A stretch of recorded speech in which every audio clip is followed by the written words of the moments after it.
Human rights speaker में मैं हूँ आपका होस्ट इश्तियाक चौधरी। नाजरीन, ह्यूमन राइट्स में बात करेंगे जो प्रोसीडिंग्स हुई उस इशू के बारे में जो कि असेंबली डिसॉल्व होने का और रूलिंग जो दी डिप्टी स्पीकर ने नो कॉन्फिडेंस मोशन के ऊपर। गुज़श्ता प्रोग्राम में हमने 3 सवालात अपने नाजरीन के लिए रखे थे कि honourable supreme court of Pakistan ये कहने के लिए कि ये अगर रूलिंग गैर आइनी है जो डिप्टी स्पीकर ने दी नो कॉन्फिडेंस मोशन से मुतल्लक और इस चीज़ को रिवर्स किया जाना चाहिए, तो 3 ऑब्स्टिकल्स हैं जो अबूर करना ज़रूरी होंगे और उन 3 ऑब्स्टिकल्स को अबूर किए बगैर जो है वो with due respect honourable supreme court of Pakistan जो स्पीकर डिप्टी स्पीकर की जो रूलिंग है कासिम सूरी साहब की, वो उसको गैर आइनी या गैर कानूनी नहीं करार दे सकती। और हमने बताया था कि वो 3 ऑब्स्टिकल्स ये हैं। नंबर 1 ऑब्स्टिकल ये है कि आर्टिकल 69 जो है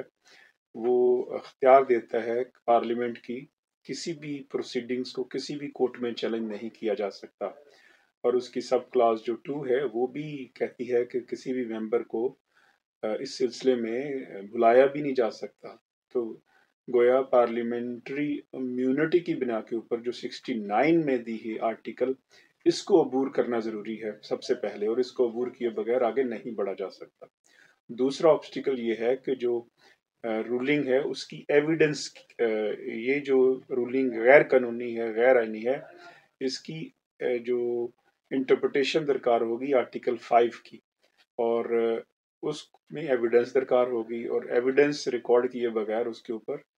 या जांचे बगैर इवन उसके ऊपर कोई रूल्स जो है वो हुक्म सादर नहीं किया जा सकेगा। और तीसरा हमने बताया था कि जब मामला दूसरी तरफ एक रास्ता हुकूमत ने दिया है इलेक्शन का, तो फिर उस सूरत में जो सुप्रीमा पॉपुलर सुप्रीमा लेक्स का जो प्रिंसिपल है कि जो सुप्रीम विल है वो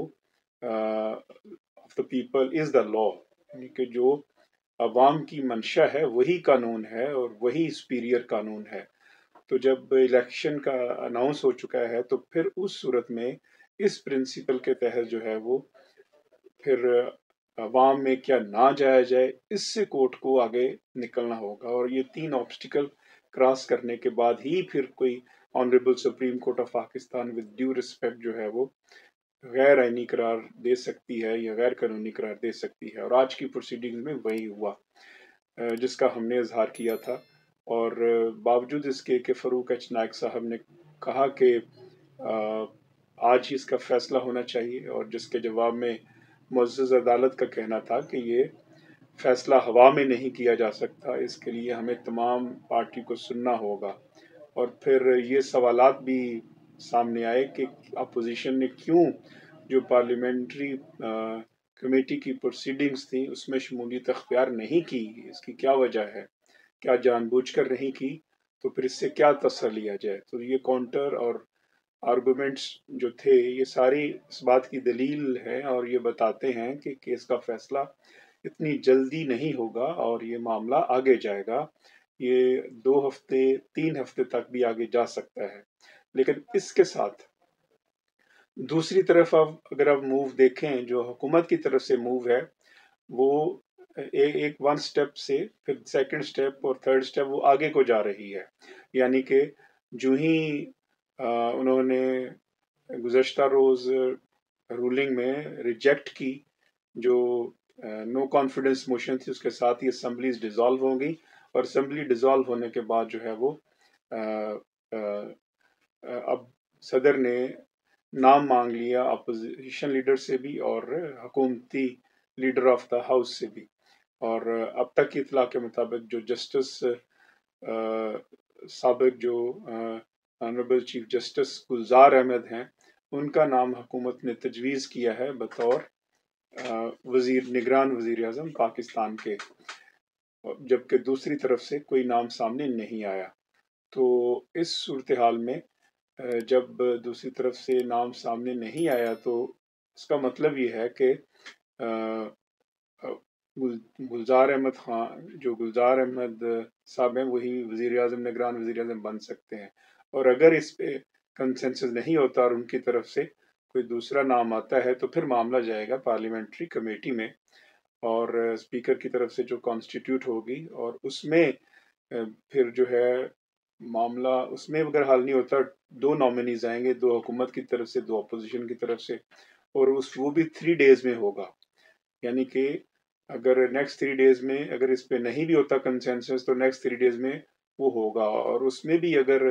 نہیں ہوتا تو نیکسٹ 2 ڈیز میں جو ہے معاملہ وہ چلا جائے گا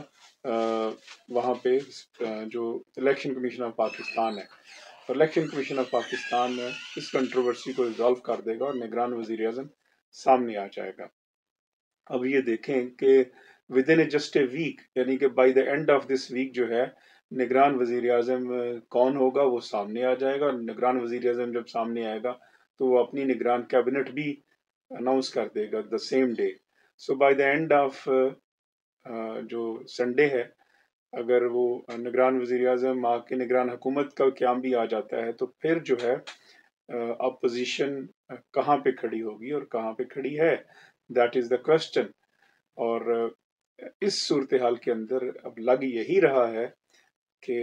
جو ہے وہ حالات سارے کے سارے انتخابات ہی کی طرف جا رہے ہیں اور الیکشن کی طرف جا رہے ہیں. اور یہ ضرور ہو سکتا ہے کہ یہ جو پیریڈ ہے 10 دن کا یا 15 دن کا، وہ جیسے حاجی سیف اللہ کیس میں ہوا تھا کہ وہ معزز عدالت جو ہے وہ یہ 10-15 دن کا یہ جو پیریڈ ہے یہ اس 90 دنوں میں سے نکال دے، اور یہ کہا جائے کہ 90 دن اس دن سے شروع ہوں جس دن یہ کیس ڈسپوز آف ہوگا honourable supreme court of Pakistan سے. تو ہیومن رائٹس میں یہ ہم سب کے لیے بھی جاننا ضروری ہے کہ ملک کی جو اہم اسمبلی ہے اور ملک کے جو 22 کروڑ عوام ہیں وہ کس طرح اپنی اسمبلی کو منتخب کریں گے. لیکن اس موقع پر جاتے جاتے ایک بات یہ بھی کرنا ضروری ہے کہ اگر یہ الیکشن اسی طرح ریفارمز کے بغیر ہوئے، جن ریفارمز کا ذکر ڈاکٹر طاہر القادری صاحب نے کیا تھا، تو پھر یقیناً یہ صرف ایک اور ایکسرسائز ہوگی اور کبھی بھی بہتری نہیں آئے گی پاکستانی سسٹم میں. اور جو پاکستانی عوام کے مسائل ہیں جس میں بھوک ہے، غربت ہے، مہنگائی ہے، اس سے نجات نہیں مل سکے گی. ہیومن رائٹ اسپیکنگ میں مجھے اجازت دیجیے گا، اپنا خیال رکھیے گا. جانے سے پہلے ہیومن رائٹ اسپیکنگ کو ضرور سبسکرائب کریں کیونکہ یہ آپ کی آواز ہے. السلام.